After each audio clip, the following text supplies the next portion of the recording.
Hey guys, it's the start to a brand new year. What are some of my goals? What am I going to be reading in January? Stick around.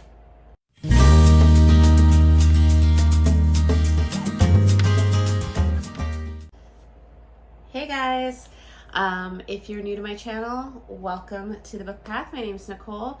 If not, thanks for sticking around with me as we ring in this new year and start a fresh new readathon filled 2023.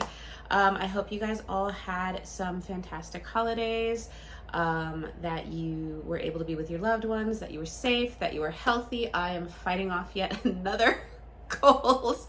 If you guys know, I got hit with the flu around Thanksgiving. I got a little bit of a cold right before Christmas time, so I'm still a little nasally, still a little congested, a few little coughs, so I apologize if I sound a little weird or if I cough at any time during this video.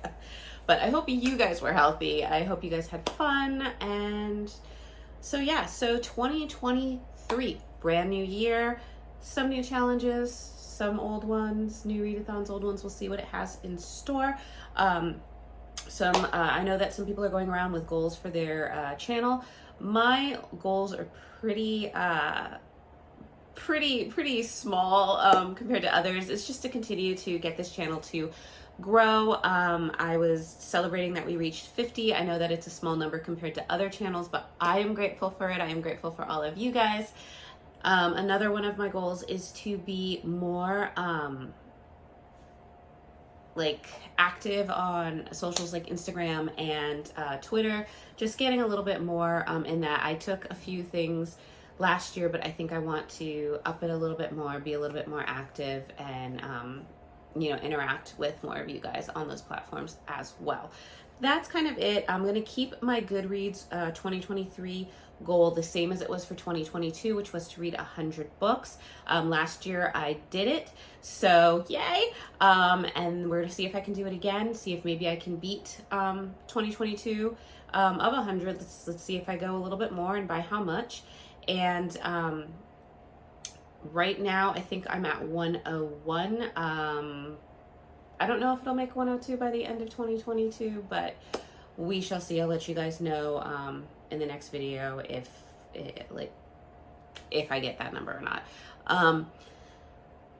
But yeah, those are some of my goals, is to keep doing some readathons. I know that one of the other goals I have is to complete the 40 before 40, which is the 40 books I wanted to read before I turned 40 in August. I still have quite a bit of those left. I think I only read like one or two off the list. So I do need to get starting on that one. If you want to check out the video, I will link it down below. But let's go ahead and see what I'm going to be doing for January. So for January, hold on a sec. We're gonna bring these up because it's cold on the floor. My toes are very cold, even though I have socks on. January is, I'm very grateful for January because I am joining the Jumpstart January, which is hosted by Mel from Melanie Reads. I will link down to her announcement video for Jumpstart January down below. Basically what it is it's kind of like the Knock It Out November, where you kind of make your own goals and you see how many of those goals you can achieve to basically start the year off right. It's like New Year's goals, but for books. I will also be doing the Final Book Support Group, which will take place the first weekend in January. I believe it's the 7th and the 8th. And it will take place the first weekend of January. It's really only a 48-hour readathon, so it's not as big as some of the other ones, but I do have some things I want to get taken care of.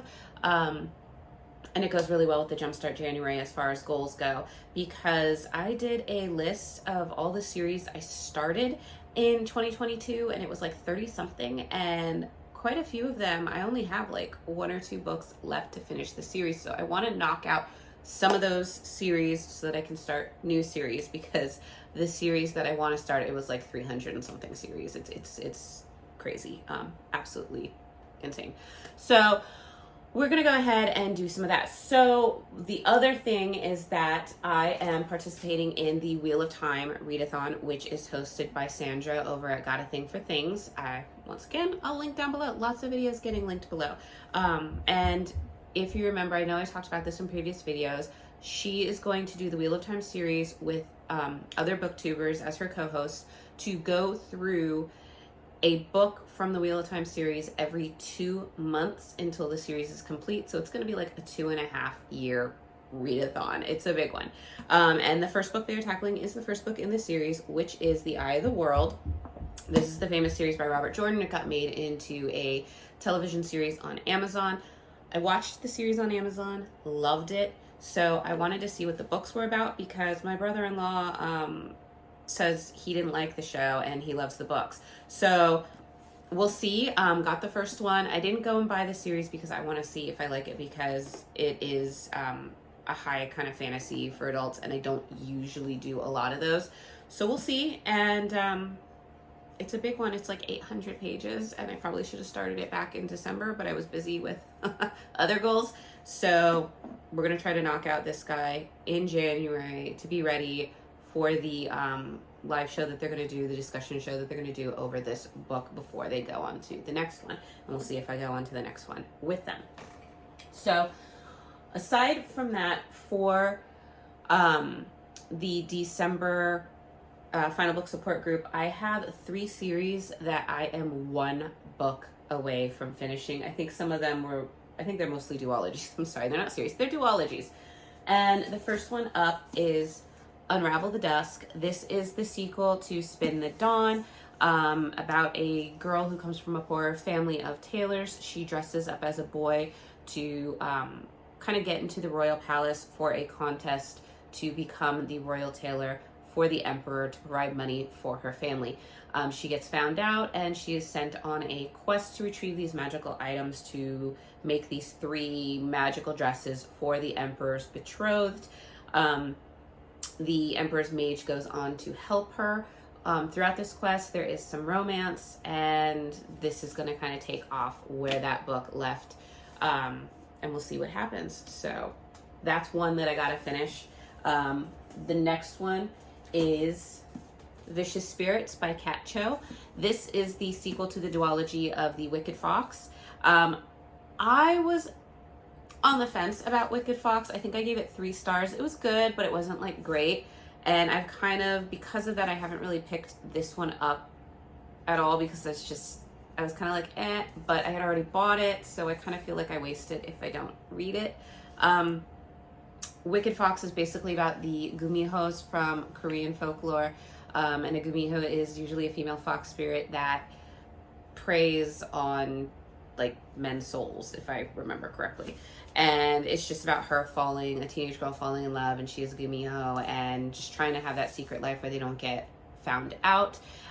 There's kind of a secret past to her mom. Her and her mom don't really get along that much. There's lack of understanding of why her mom's as strict and recluse as they are. So you have kind of her as a teenager being a teenager, and then you have the other dynamics of like trying to meet new friends, being in a new area, all while having this kind of supernatural, part of you. This is supposed to be the sequel to it, and I think it's actually, I think this is actually the friend of the guy and the girl in the first one. So I don't know if this is a separate story, which does kind of give me hope, because maybe if it's a separate story, the characters might change a little bit and I might like them more. So I'm going to try to get to this, but I'm not going to really push for it too much because, like I said, I'm still on the fence of it. But if I can get it done, that's another series done. So the last book that I have in duologies to finish, as far as I think this is a duology, is The Dragon's Promise by Elizabeth Lim. This is the sequel to 6 Crimson Crames. I had this on, I think it was either my Knock It Out November list or for December, and I just didn't get to it. But I do want to read it because I did like 6 Crimson Cranes. Once again, short synopsis is you have a princess and her 6 brothers who are cursed by their stepmother. The brothers are turned into cranes, and the princess is basically cursed that if she utters a word, one of her brothers will die. So the girl runs away, and it's about her adventures trying to find ways in which to fight her stepmother to break the curse, to free herself and her brothers and help them to live. There's a couple of little things that you find out along the way that not all is what it seems. And this is going to take part, because I don't want to give away too many spoilers. This basically takes part after she's kind of finding out who's really good, who's really bad, and how she can kind of go forth now and save the world, basically. So it'll be interesting to see this one and get this one done. And once again, if I can finish all 3 of those, that is 3 series done. Fantastic. So with those 3 series being done, I know I have brought these up on a few videos and I haven't gotten to them yet. And that is the Nora Roberts series of the Dragonheart Legacy. We have The Awakening, The Becoming, and the 3rd book, The Choice. They're not too long, really, in comparison to some of the other books I have, but they're still kind of, I think they're like 400 pages each. But I've had these on November. I've had these on December. I want to get these done. I want to read them. I want to be able to give them back to my mother-in-law, who so kindly lent them to me. So those are going to be on my list to get done too, as well as the Wheel of Time book. If I haven't destroyed myself too bad by all these books, I am going to pick up the next book in the Lost Hours series, which is the Chain of Iron. I finished Chain of Gold not too long ago, and I really, for those of you that know, I read The Infernal Devices, loved it. It was my introduction into the Shadowhunter world of Cassandra Clare. And the Lost Hours series is the stories of the descendants of the characters in The Infernal Devices. So I still like it. It's still good. I don't love it as much as I loved Infernal Devices, but I do still really enjoy the world. So this is going to follow the descendants. After kind of what happens in the 1st book, you have Cordelia, who's moved to London with her family. They have always bounced around. Her father's in the Shadowhunter prison, and she's trying to clear his name.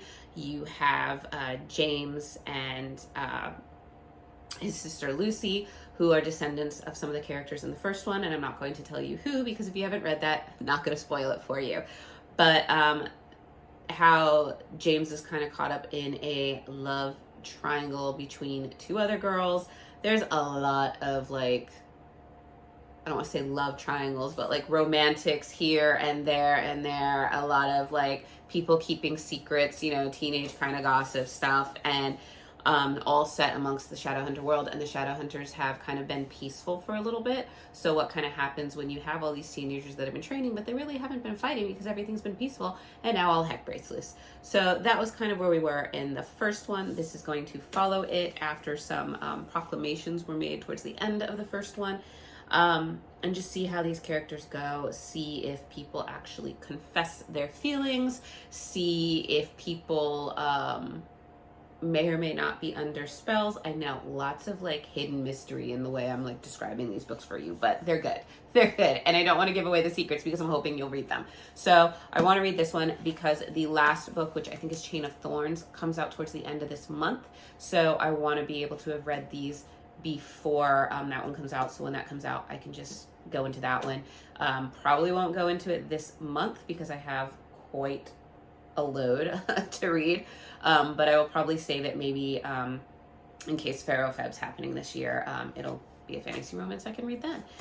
So those are basically it for my TBR. Like I said, you've seen a lot of them already, which is why I'm treating January as another knock it out November to me. It is like a continuation, which is what I believe Mel wanted it to be. So thank you, Mel, for that, because I really did need to start this year off strong with finishing some series and kind of continuing to clear the plate to make room for all the other wonderful, wonderful books that are out there that are on my list.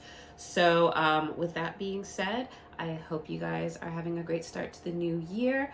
If you have some interesting books you're reading this month, let me know in the descriptions or in the comments below. If there's books that you came across or that you got for the holidays that you think are pretty awesome that I need to look out for, let me know once again below. And if you just want to tell me you were here, leave some sort of New Year emoji. It can be anything from like fireworks, champagne. You know what? If your goal is to get more in shape, I know that's always one of my goals. Put like some sort of fitness thing down below, and we'll cheer each other on as we try to achieve our goals for this brand new year. With that being said, I wish you best and stay safe, stay healthy. If you like this video, please give it a like and give it a thumbs up and subscribe. And I will see you guys in the next one. Bye.